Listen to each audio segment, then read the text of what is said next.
Good morning, student. Today we'll start with the new chapter, that is chapter 3, fibers from animals. आज हम लोग chapter 3 शुरू करने जा रहे हैं जिसका नाम है फाइबर्स फ्रॉम एनिमल्स, यानी कि जंतुओं से तंतु। फाइबर का मतलब होता है तंतु यानी कि धागा, ठीक है। फाइबर मीन्स क्या होता है? तंतु। एक धागा को हम लोग क्या बोलते हैं? फाइबर बोलते हैं, ठीक है। इस चैप्टर में हम लोग एनिमल्स फाइबर के बारे में पढ़ना है।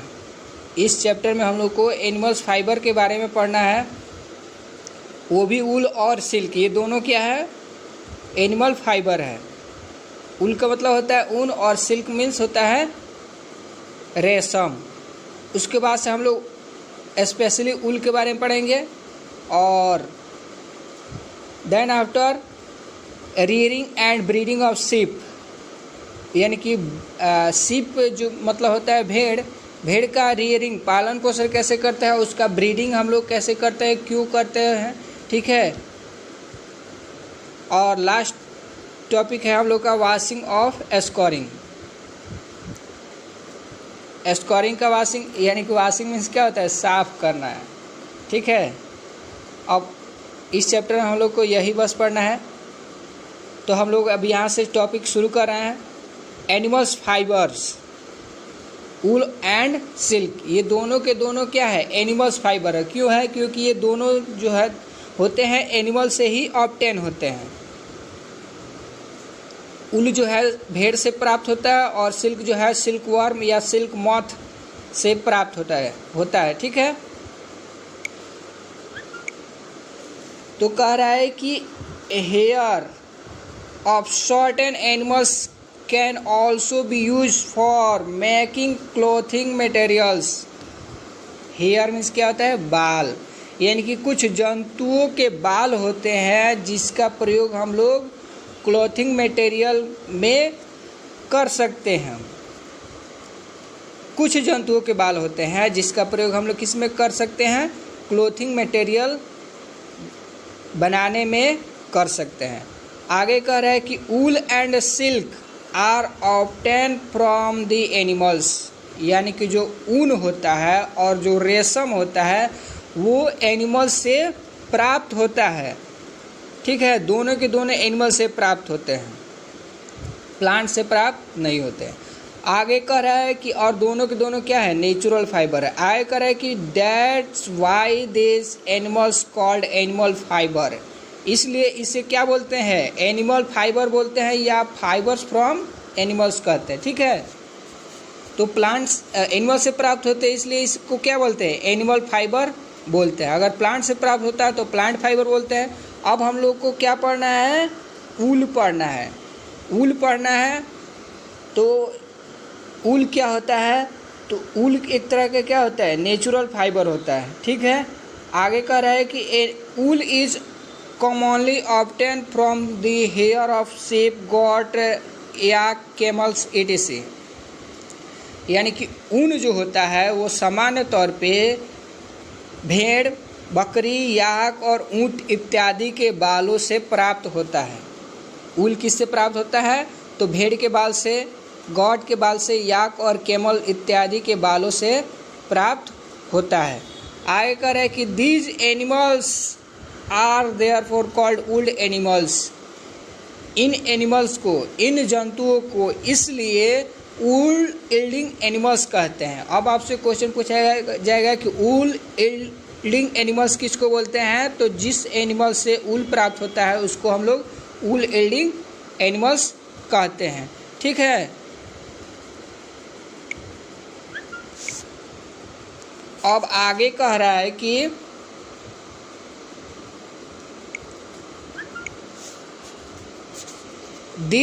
all these wool yielding animals have hair on their body, यानी कि जितने भी ऊल यील्डिंग एनिमल्स होते हैं उनके बॉडी पर हेयर पाए जाते हैं, यानी कि बाल पाए जाते हैं। वो भी ज़्यादा मात्रा में मोटे मोटे बाल पाए जाते हैं जिससे ऊल प्राप्त होता है, ठीक है। अब कह रहे हैं कि wool fibre is highly porous wool fibre जो होते हैं वो हाईली बहुत ही ज़्यादा पोरस होते हैं, यानी कि छिद्रदार होते हैं, ठीक है, यानी कि उसमें खूब आसानी से हवा चला जा सकता है, इतना उसमें पोरस वो होते हैं। कह रहे कि the air in the pores act as insulator, और जो एयर होते हैं पोर में के जो एयर होते हैं वो इंसुलेटर के जैसे काम करते हैं। Insulator means bad conductor of heat या इलेक्ट्रिसिटी भी बोल सकते हैं। तो इंसुलेटर को हम लोग बैड कंडक्टर भी बोलते हैं, यानी कि वैसा मटेरियल जिससे हीट पास ना करे या इलेक्ट्रिक करंट पास ना करे उसको इंसुलेटर कहते हैं। क्या बोलते हैं? इंसुलेटर, ठीक है। तो इस पोर से क्या, यह पोर कैसे काम करता है? इंसुलेटर के जैसे काम करता है। आगे कह रहा है कि and does not yellow heat body heat go out, और ये क्या करता है? बॉडी के हीट को क्या करता है? बाहर नहीं जाने देता है, ठीक है। कह रहा है कि आगे 10 यानी कि इस प्रकार hair on body of this animals keep them warm during colder condition. इस प्रकार से ये जो इस प्रकार से hair on body of this animals, यानी कि इस प्रकार से इन जंतुओं के जो बॉडी पर जो हेयर होते हैं वो इन्हें क्या, कोल्ड कंडीशन यानी कि ठंडी के मौसम में इन्हें गर्म रखते हैं। यानी कि जितने भी जंतु के बाल पर ये मोटे मोटे ऊल प्रेजेंट होते हैं वो ठंडी के मौसम में इनके बॉडी को क्या करते हैं? गर्म रखते हैं। आगे कह रहा है कि wool is used for making winter clothing. Wool का प्रयोग हम लोग विंटर क्लोथिंग बनाने में करते हैं। क्यों करते हैं? क्योंकि ये क्या होता है? हीट का इंसुलेटर होता है, ठीक है। इसलिए हम लोग क्या करते हैं? ऊल का प्रयोग विंटर क्लोथिंग में करते हैं, ठीक। आगे कह रहे हैं कि डू यू नो, क्या आप जानते हैं? अगर नहीं जानते हैं तो जान लीजिए। कह रहा है कि wool is proteinous fibres and cotton is a carbohydrate. Wool क्या है? एक तरह का प्रोटीनियस फाइबर होता है, यानी कि इसमें प्रोटीन ज़्यादा मात्रा में पाया जाता है, और कॉटन जो होता है वो क्या होता है? कार्बोहाइड्रेट होता है। That is wool burn with least smell whereas cotton does not. इसलिए ऊल जो है जलता है तो लिस्ट स्मेल देता है, जबकि कॉटन कोई स्मेल नहीं देता है। अब हम लोग को पढ़ना है कि ऊल यील्डिंग एनिमल्स। ऊल यील्डिंग एनिमल्स यानी कि कुछ ऊल यील्डिंग एनिमल्स दिया गया है यहाँ पे। जैसे शिप से क्या प्राप्त होता है? ऊल, इसलिए इसको क्या बोलते हैं? ऊल यील्डिंग एनिमल्स। गोट है, इससे क्या होता है? ऊल प्राप्त होता है। याक, कैमल, ये रैबिट या एंगोरा, ठीक है। ये है आपका लामा और अल्पाका। ये सब जितने भी जंतु है ये सब क्या है? ऊल यील्डिंग एनिमल्स है, क्योंकि इनसे ऊल प्राप्त होता है। तो जिन जंतुओं से ऊल प्राप्त होता है उसको ऊल यील्डिंग एनिमल्स बोलते हैं। आगे कह रहा है कि the quality of wool depend on breed, यानी कि ऊल की जो क्वालिटी होती है वो ऊल के ब्रीड यानी कि नस्ल पर निर्भर करती है, ठीक है। जैसा नस्ल होगा वैसा ऊल का क्वालिटी होगा, यानी कि ऊल का जो क्वालिटी होता है वो भेड़ के नस्ल पर निर्भर करता है कि भेड़ का नस्ल कैसा है, ठीक है। आगे कह रहा है कि the quality of wool is जज on the basis of thickness, length, shine, strength and colour of fibres. Wool की जो क्वालिटी होती है वो थिकनेस, लेंथ, साइन, स्ट्रेंथ और फाइबर के कलर पर क्या किया जाता है? जज किया जाता है, यानी कि निर्धारित किया जाता है कि ऊल का क्वालिटी कैसा, उसका थिकनेस देखकर, उसकी लेंथ, साइन और स्ट्रेंथ, फाइबर के कलर को देखकर जज किया जाता है ऊल की क्वालिटी। आगे कह रहा है कि pashmina is a fine fluffy light and warm wool from Kashmir and nearly Himalaya area. जो पश्मीना ये होती है ये क्या है? एक फाइन, बहुत ही अच्छा क्वालिटी है, फ्लूफी है, ठीक है, और लाइट यानी कि हल्का है, वार्म वूल है। जो कहाँ से प्राप्त होता है? कश्मीर या हिमालय एरिया से प्राप्त होता है, ठीक है। ये पश्मीना एक तरह का ऊल का वैरायटी है, कह रहा है कि pashmina is obtain from the order for of Kashmir goat, और पश्मीना जो है कश्मीर गोट के रोए से प्राप्त होता है। ठीक है, पश्मीना कश्मीर गोट के रोए से प्राप्त होता है। रहा बात पश्मीना क्या है, तो पश्मीना एक तरह का ऊन का नाम है। ठीक है, अब कह रहा है कि there are 6 important wool yielding breeds of Indian sheep. यहाँ पे क्या होना चाहिए, शिप होना चाहिए। क्या होना चाहिए, शिप। यहाँ पे शिप होना चाहिए, शॉप दिया है। तो कह रहा है कि भारत के भेड़ों में से 6 महत्वपूर्ण वूल यील्डिंग ब्रीड है। वो कौन कौन है, तो यहाँ पे बखारवाल है। ठीक है, ये ऊल का क्वालिटी है क्या, वुलन शॉल। ठीक है, और जो ही है इसका क्वालिटी क्या है, सुपीरियर वूल। डाल है जिसका कारपेट वूल क्वालिटी है।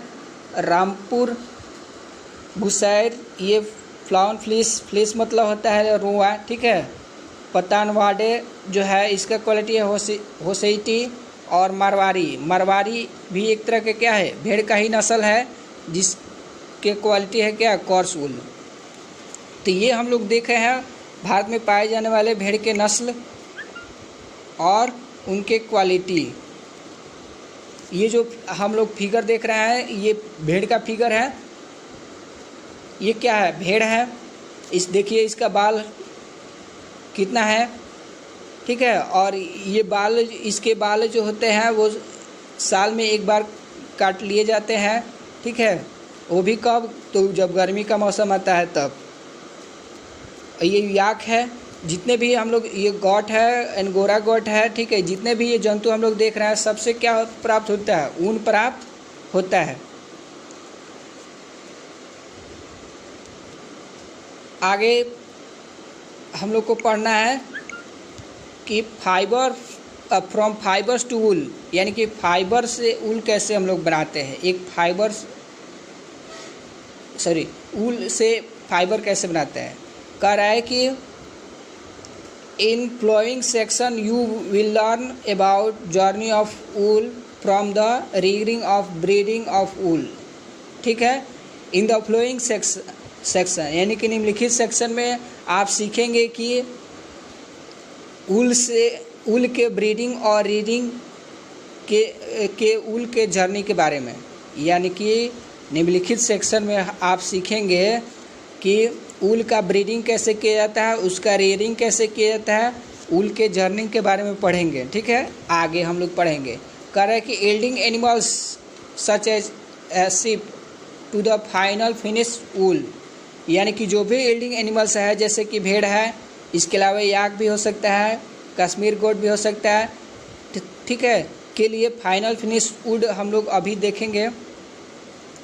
कह रहा है कि गेटिंग वूल फाइबर, क्या कह रहा है कि getting wool fibre from ship involve the step given below, यानी कि एक भेड़ से ऊन प्राप्त हम लोग करते हैं तो उसमें निम्नलिखित स्टेप आते हैं जो नीचे दिया गया है। सबसे पहले क्या होता है, तो रीयरिंग एंड ब्रीडिंग ऑफ शिप, यानी कि भेड़ का पालन पोषण किया जाता है और उसका ब्रीडिंग किया जाता है। ठीक है, तो मैं अभी आपको समझा देता हूँ कि रीयरिंग क्या होता है। तो भेड़ का पालन पोषण करना। ठीक है, ये रीयरिंग कहलाता है। और हम जानते हैं कि जितने भी भेड़ होते हैं वो क्या होते हैं, शाकाहारी होते हैं। क्या होते हैं, शाकाहारी होते हैं। तो शाकाहारी होते हैं यानी कि वो घास और पत्ते खाते हैं। ठीक है, मीट मछली नहीं खाते हैं। ये जो शिप क्या होते हैं, शाकाहारी होते हैं। और ये शाकाहारी होते हैं तो क्या खाते हैं, घास और लीफ यानी कि पत्ता खाते हैं ये भेड़। और रहा बात हम लोग क्यों इसको पालते हैं, तो ऊन प्राप्त करने के लिए हम लोग क्या करते हैं, इसका पालन पोषण करते हैं। अब रहा बात ऊन में ज़्यादा क्वालिटी के, ज़्यादा अमाउंट में अगर आपको ऊन प्राप्त करना है तो ऊन भेड़ को हम लोग क्या देते हैं, प्रोटीन रिच फूड देते हैं। जैसे कि ज्वार देते हैं, ठीक है, पल्स देते हैं, वो एक केक देते हैं। ये सब हम लोग देते हैं किसको, शीप को। इसमें क्या होता है, प्रोटीन ज़्यादा मात्रा में पाया जाता है जिससे भेड़ के बाल का ग्रोथ अच्छा होता है, ठीक है, और शाइनी होता है। और ब्रीडिंग हम लोग करते हैं, ब्रीडिंग इसलिए करते हैं क्योंकि हम जानते हैं कि ब्रीडिंग पर ही क्या करता है, ऊल के क्वालिटी डिपेंड करता है। जैसा भेड़ का नस्ल होगा ऊल वैसा ही प्राप्त होता है। तो हम लोग क्या करते हैं, पहले ब्रीड कराते हैं, जिससे क्या होता है, डिजायरेबल कैरेक्टर ऑब्टेन होता है फ्रॉम द पेरेंट्स। तो ये रहा आपका रियरिंग एंड ब्रीडिंग। उसके बाद से हम लोग क्या करते हैं, सीरिंग करते हैं। सीरिंग का मतलब हुआ कि काटना है, ठीक है। तो क्या काटना, बाल, यानी कि भेड़ के शरीर से बाल को हटाने की प्रोसेस को क्या बोलते हैं, सीरिंग बोलते हैं। और ये जो है हाथों के द्वारा भी किया जा सकता है या मशीन के द्वारा भी किया जा सकता है, ठीक है। और भेड़ का बाल जो है साल में एक बार हटाया जाता है, वो भी कब, तो गर्मी के मौसम में या स्प्रिंग सीजन आते हैं तो उसमें हम लोग क्या करते हैं, भेड़ के बाल को हटाते हैं। तो सीरिंग में हम लोग बस यही काम करते हैं कि भेड़ के शरीर से बाल को क्या करते हैं, हटाते हैं। अब रहा बात कि जब हम लोग भेड़ के बाल को हटाते हैं तो भेड़ को यानी कि सीप को किसी भी प्रकार का पेन नहीं होता है, यानी कि दर्द नहीं होता। क्यों नहीं होता है, क्योंकि उसका जो बाल होता है उसके बॉडी का क्या होता है, डेथ पार्ट होता है, इसलिए उस क्या होता है, कोई भी पेन नहीं होता है। सीरिंग करने के बाद से हम लोग उसका क्या करते हैं, वॉशिंग या स्कोरिंग करते हैं, यानी कि उसको क्या करते हैं, साफ़ करते हैं। अब सीयर जो बाल होते हैं उसको क्या करते हैं हम लोग क्या करते हैं, साफ़ करते हैं। साफ़ कैसे करते हैं, तो हम लोग एक टैंक में क्या करते हैं, ये सीरिंग हेयर जो है एक टैंक में हम लोग क्या करते हैं, डाल देते हैं। डालने के बाद से उसमें साबुन का सॉल्यूशन डालते हैं, ठीक है। साबुन का सॉल्यूशन डालने से उसमें जितने भी गंदगी होते हैं, डस्ट पार्टिकल्स होते हैं, वो क्या होते हैं, साफ़ हो जाते हैं। ग्रीस जो लगे होते हैं वो सब के सब क्या होते हैं, साफ़ हो जाते हैं। और ये जो है मशीन के द्वारा आजकल की जाती है, ठीक है। किसके द्वारा किया जाता है, तो मशीन के द्वारा, ठीक है। अब रहा बात स्कोरिंग, यहाँ पे स्कोरिंग भी लिखा है। तो स्कोरिंग किसको बोलते हैं, तो डस्ट पार्टिकल्स को, ग्रीस को, धूल कण को, ठीक है, हटाने की प्रक्रिया को क्या बोलते हैं, सीरिंग बोलते हैं। जो भी बाल में डस्ट पार्टिकल्स, ग्रीस या अन्य धूल कण जो लगे रहते हैं उनके हटाने की प्रक्रिया क्या बोलते हैं, स्कोरिंग बोलते हैं। और ये मशीन के द्वारा की जा रही है आजकल। उसके बाद से हम लोग सॉर्टिंग करते हैं, यानी कि उसका क्या करते हैं, छटाई करते हैं, ठीक है। अब उसको क्या करते हैं, सॉर्टिंग में हम लोग उसको क्या करते हैं, सुखाते हैं, क्योंकि पानी में डाले रहते हैं। तो पानी में डालने के बाद से उसको क्या करते हैं, सुखा देते हैं, ठीक है। और सुखा करके हम लोग क्या करते हैं, अलग अलग भागों में उसको क्या करते हैं, अलग करते हैं, यानी कि सॉर्टिंग यानी कि छांटते हैं। अब इसके बाद से उसका हम लोग क्या करते हैं, कार्डिंग करते हैं। कार्डिंग एक ऐसी प्रक्रिया है, ठीक है। कार्डिंग एक ऐसी प्रक्रिया है जिसके द्वारा जो सिलेक्ट की गई है बाल यानी कि ऊन, उसको एक रोलर के द्वारा क्या किया जाता है, सीधा किया जाता है। और उसके बाद से डाइंग करते हैं, यानी कि हम लोग उसको क्या करते हैं, कलर करते हैं। जो जिस कलर का हम लोग कपड़ा बनाना चाहते हैं, धागा बनाना चाहते हैं, उस कलर से हम लोग उसको क्या कर देते हैं, कलर कर देते हैं। कलर करने के बाद से उसका क्या करते हैं, स्पाइनिंग या वीविंग करते हैं, ठीक है। यानी कि इससे क्या बनाते हैं, स्पाइनिंग या वीविंग, यानी कि हम लोग एक अब धागा बनाते हैं। इस तरह से हम लोग क्या करते हैं, ये सब प्रक्रिया करते हैं। Thank you for watching.